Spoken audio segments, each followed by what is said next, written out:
I think most of us who love and live in old houses secretly wish that we could stumble upon some hidden treasure in our homes. I don't mean money necessarily, but historical treasure, somebody else's treasure. Love letters stashed under the floorboards, a diary or a favorite toy behind a cluster of loose bricks, or even just an old milk bottle in the crawl space under the porch. There's something magical about it. It's almost like we've made friends with somebody in the past. Here in Ocean Grove, 2 years ago, a woman named Judy Matthews was renovating her home at 35 Atlantic Avenue when she hit on the motherlode of old house treasures.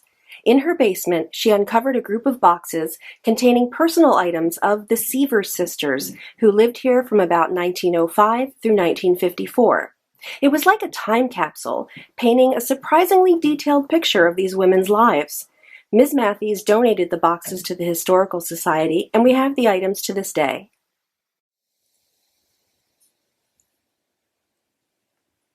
So what story do these items tell?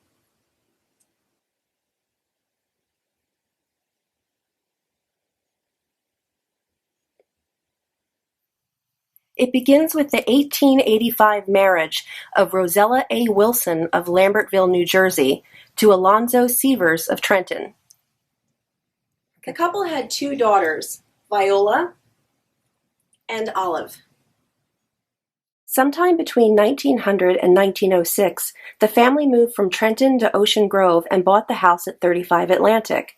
They also ran a hotel called the Alonzo here at 27 Bath Avenue. Here it is in 1906.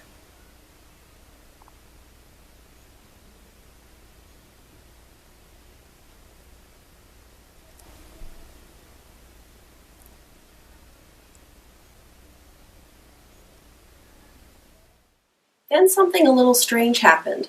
Around 1911, Alonzo hit the road. His wife Rosella would have been 49 then, his daughter Olive 21, and Viola probably 19 or 20. The women remained in Ocean Grove. But records show Alonzo living in a series of boarding houses in Trenton until his death in 1915. We don't know what happened. Alonzo's funeral was held at his sister's home in Trenton, and his wife and daughters were not mentioned in his obituary. Although Rosella referred to herself as a widow, Alonzo is never mentioned in surviving correspondence following his death. So the ladies were on their own, but not in a bad way. After all, they lived in beautiful Ocean Grove. They took in boarders to make money, and Mrs. Seavers did needlework.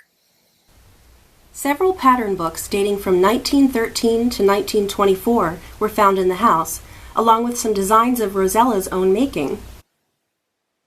It seems Olive and Viola were curious, intelligent young women. Both attended college and became teachers.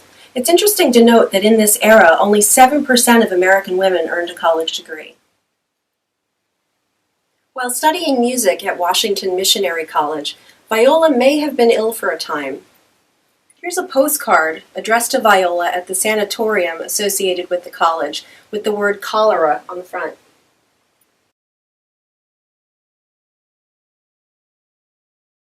In 1921, Olive married Lewis Palmer and moved with him to California, where she taught high school. Here's the wedding invitation.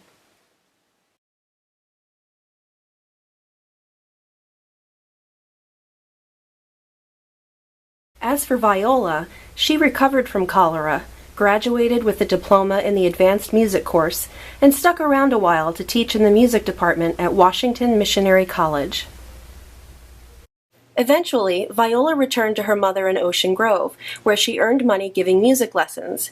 Here's a newspaper ad offering her services as a piano teacher. And here's Viola's business card. Here's a sweet envelope addressed to "My dear music teacher, Miss Seavers," from her loving pupil, Evelyn. And in the corner where a stamp might go, Evelyn wrote, "Loads of love." But lest you think Viola lived a dull spinster's existence, I urge you to take a look at the woman in this painting. I think there's something of an adventurous spirit in her eyes.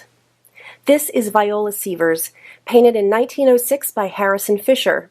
Fisher was known as the father of 1,000 girls, thanks to his work as a magazine illustrator, with many covers of Cosmopolitan magazine to his credit.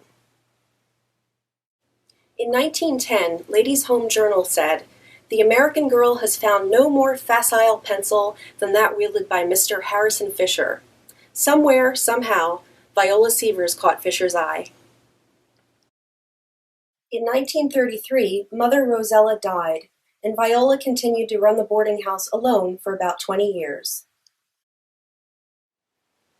Then in 1953, Olive's husband passed away, but thereafter the sisters found happiness traveling together.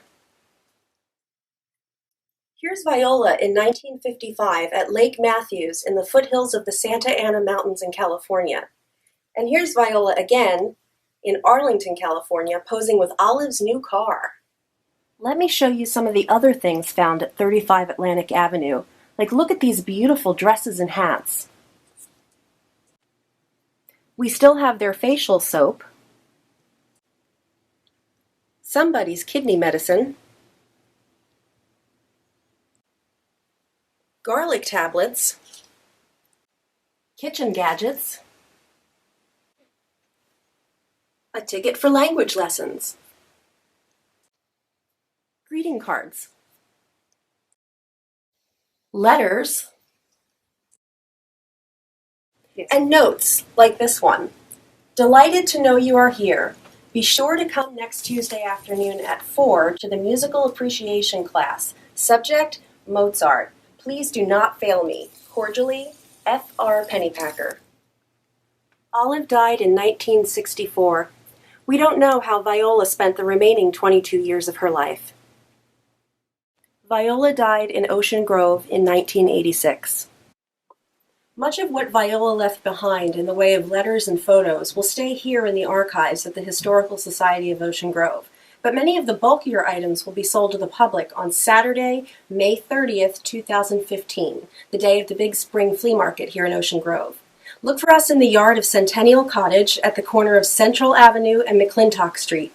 For more information, call us at 732-774-1869 or email info@oceangrovehistory.org.